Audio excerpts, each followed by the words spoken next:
मी पिराची कुर्लेतून उद्धव कौलगे बोलतोय, शेवगा बागायतदार। सर, माझी परिस्थिती इतकी, मी ह्या शेवग्याला लहान बाळाप्रमाणे सांभाळलंय। आज इतकी परिस्थिती माझी वाईट झाली की मी महाराष्ट्रभर बियाणं आणि मार्गदर्शक म्हणून नावारूपाला काल आलतो। दिवाळीत पहिला तोडा गेल्या वर्षी माझा 10 लाख रुपयाचा पहिला तोडा निघाला। यंदा अक्षरशः ह्या झाडाला काय सुद्धा एक सुद्धा फळ सुद्धा आलं नाही।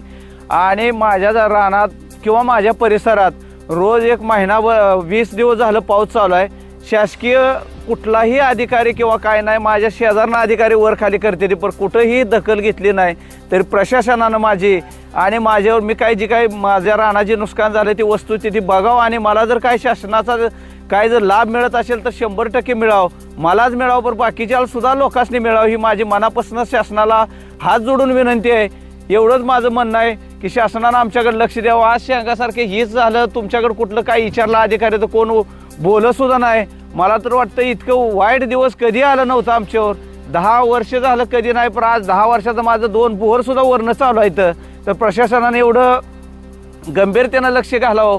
माझ्या शेवग्याला एक सुद्धा शेंग बघाय सुद्धा नाही, इतकी शेंग जबर होती की महाराष्ट्रात माझ्या शेंगेचं मुलाखत जागणं येऊन लोक 2-2.5 टन रोज माल निघणारा, पण आज एक शेंग खायला सुद्धा राहिली नाही। तर शासनाने याची गंभीरतेनं दखल घ्यावी एवढीच माझी शासनाला मनापासून कळकळीची विनंती आहे। लोकप्रतिनिधी असो, खासदार साहेब असो, आमदार साहेब असो, यांनी जे जे अधिकाऱ्याला सूचना तशा द्यावा, त्यानं आमच्या प्लॉटवर वस्तुस्थिती बघून आम्हाला जी काही मदत मिळते ती शासनाने द्यावी एवढीच आमची मनापासून विनंती।